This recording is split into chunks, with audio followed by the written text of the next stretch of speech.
est-ce que vous pourriez juste me dire si tout est correct? Peut-être juste me faire un petit thumbs up. Vous m'entendez bien parce que j'ai comme eu un délai puis un petit manque au niveau informatique là. Je sais pas trop. En souhaitant que... Ah, bon, excellent. Tout fonctionne bien. Alors, on recommence. Alors, je vous disais que mon thème pour le mois de juillet, pour la pause créative à tous les jeudis soirs, eh bien, le thème, c'est tout aussi simple que le crayon marqueur craie. Alors, dans le catalogue, il est à la page 203. Peut-être que vous l'avez déjà remarqué, c'est celui-là ici. Marqueur effet craie, il est 4,75 $.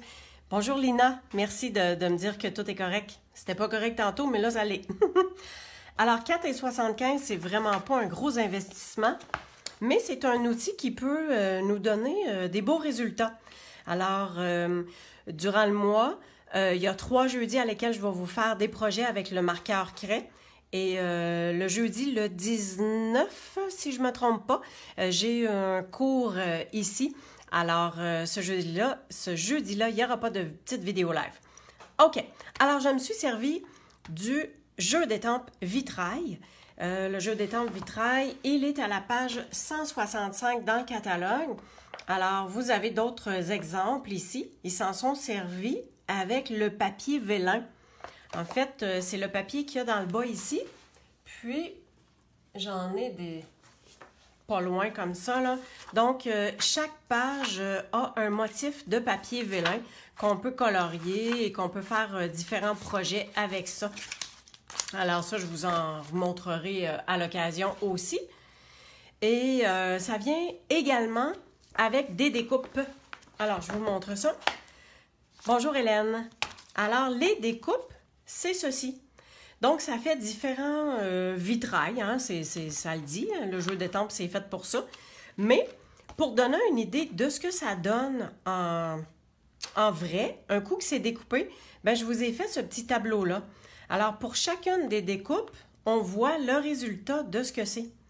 Fait que c'est super plaisant. Écoutez, moi, j'ai déjà fait une carte avec cette bande-là que j'avais coupée en deux. Puis, pour vous donner une idée, tu sais, j'avais mis dans le bas une partie dans le bas, puis l'autre partie dans le haut. Fait qu'on peut très bien couper ça ici. Dans cet encadré-là, ici, on peut couper les petites lignes, puis enlever le centre et mettre un vœu dans le centre. Fait qu'il y a différentes choses, mais ça donne une bonne idée de ce qu'on peut faire avec ce que ça donne finalement pour les découpes. Alors, ce que je me suis servi pour le petit projet tout simple... Ah, ben tant qu'à être dans une présentation, on va juste terminer avec ça. Ce sont les séquins métallisés. Alors ça se trouve être à la page 198. Fait qu'on a les séquins qui sont irisés, donc en couleur super brillante, mais on a aussi les métallisés, comme ceci dans le bas. Puis dans les métallisés, on en a des argents, on a du or, on a du cuivre. Mais regardez, on a des petites teintes aussi de rosé. Donc, c'est super cute. Puis c'est dans ces teintes-là que je vais me servir ce soir avec le projet. OK. Fait que ça, je vais mettre ça de côté. Donc, je me suis servi d'une enveloppe. Et avec cette étampe-là ici, je me suis servi de la couleur poussière de rose que j'ai tout simplement étampé le même motif sur l'enveloppe. Et sur ma carte, en fait, c'est coupé à 5 pouces et demi avec la pliure à 4 pouces et quart.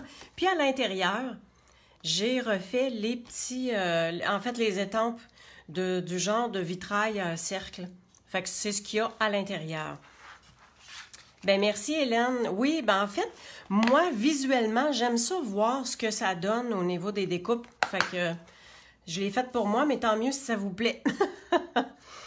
Et pour la carte, on va avoir un carton.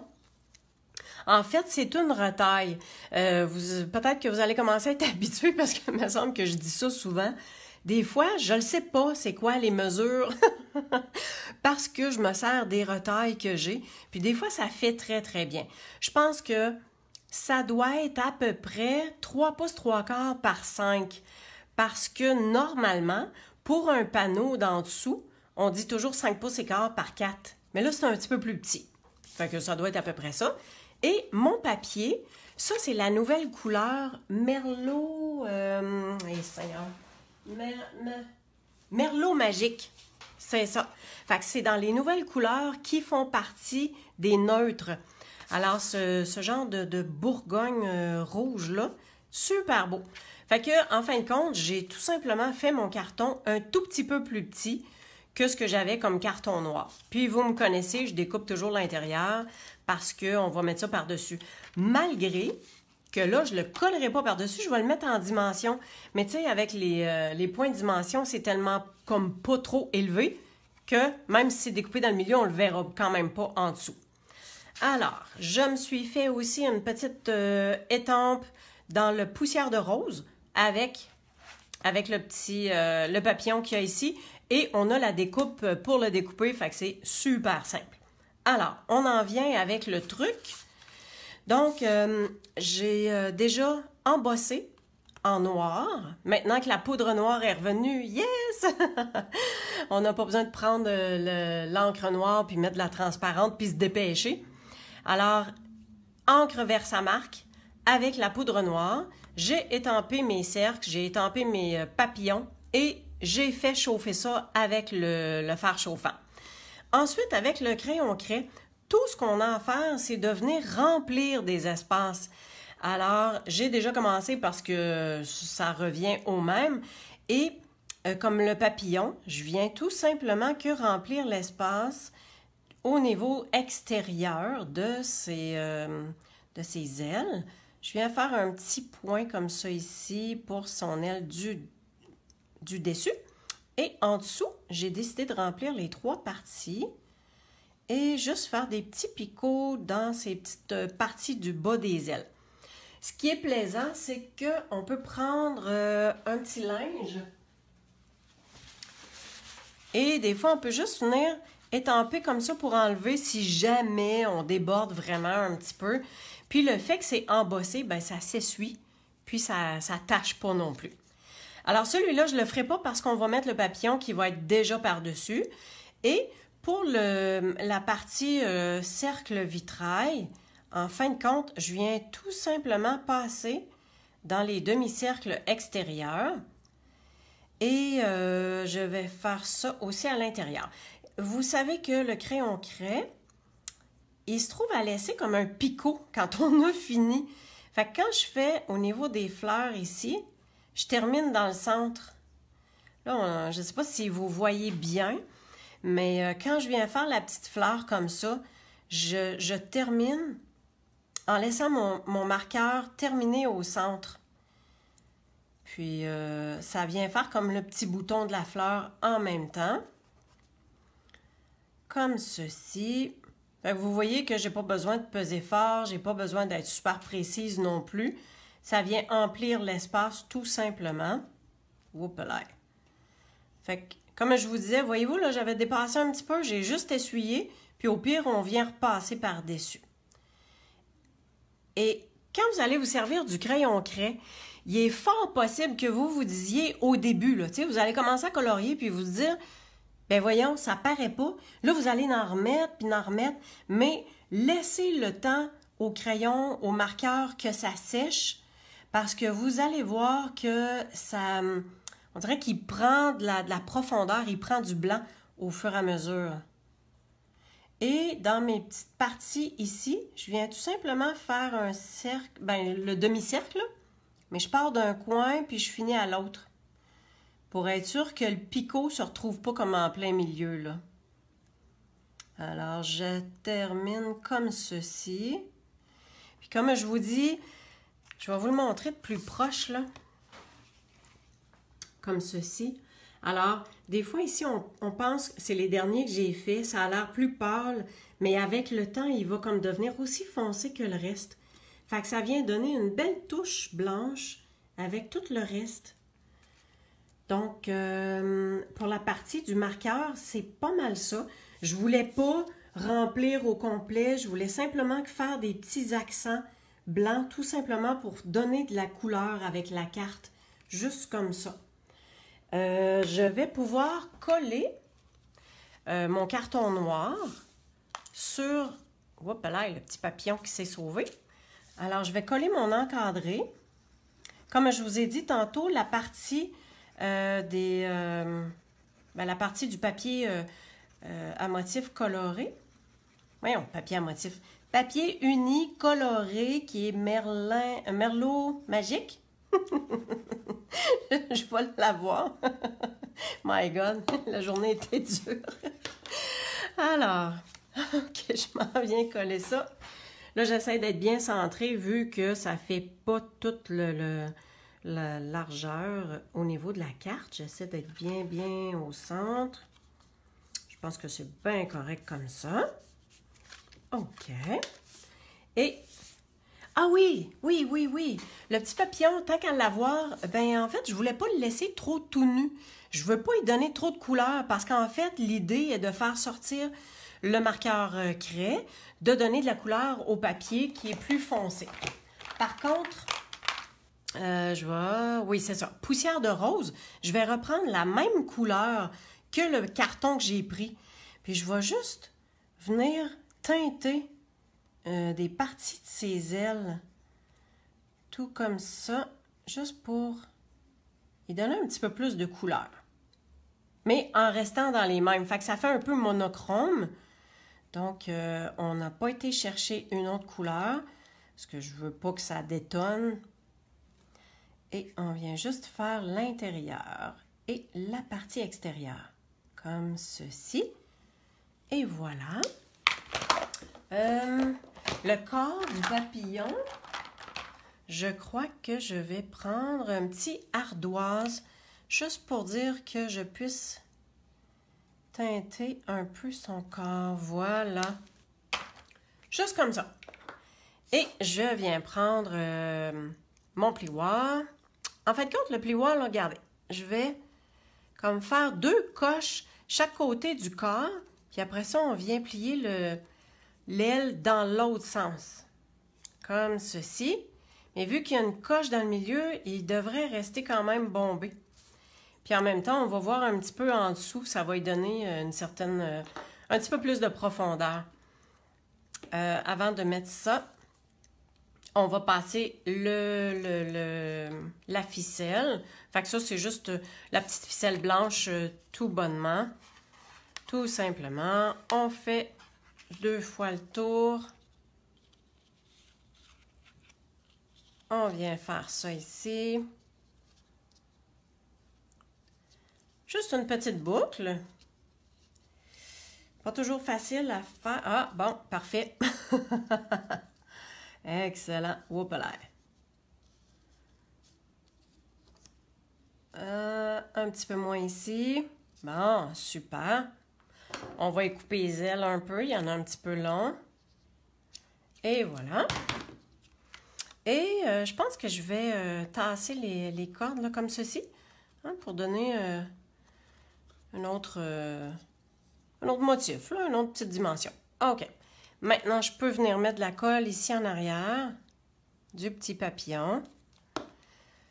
Et là, on est sur une partie qui est embossée. Donc, il faudra bien tenir, s'assurer que... Ah ben, c'est là qu'on sert aussi du plioir. Puis, on vient maintenir... Parce que vu que le fait que c'est sur la partie qui est comme lustrée, hein, quand c'est embossé, ça devient lustré. Fait que des fois, ça colle, mais il faut comme le maintenir pour être certain que ça tienne vraiment bien. Fait que je vais essayer de ne pas l'accrocher. Ça, on va descendre un petit peu. Parfait. Et mes points de colle. Ah, mes points de colle. Même dans mes vidéos, je suis tout le temps en train de dire points de colle. C'est des points de dimension. Alors, je vais en mettre à l'arrière, comme ça. Et je vais en mettre au centre aussi pour que ça se tienne quand même bien. Alors, comme ça, une fois au centre et une fois ici. Voilà, pas plus que ça. Il y en a suffisamment. Et je viens tout simplement remettre ça sur mon panneau.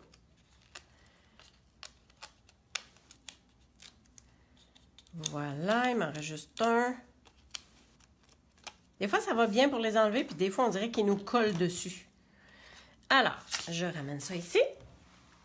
Je vais me relever pour être sûre d'être bien droite. OK. Bon, parfait. Et on va terminer avec les petits séquins, comme ça ici. Moi, j'aime bien prendre les points de colle.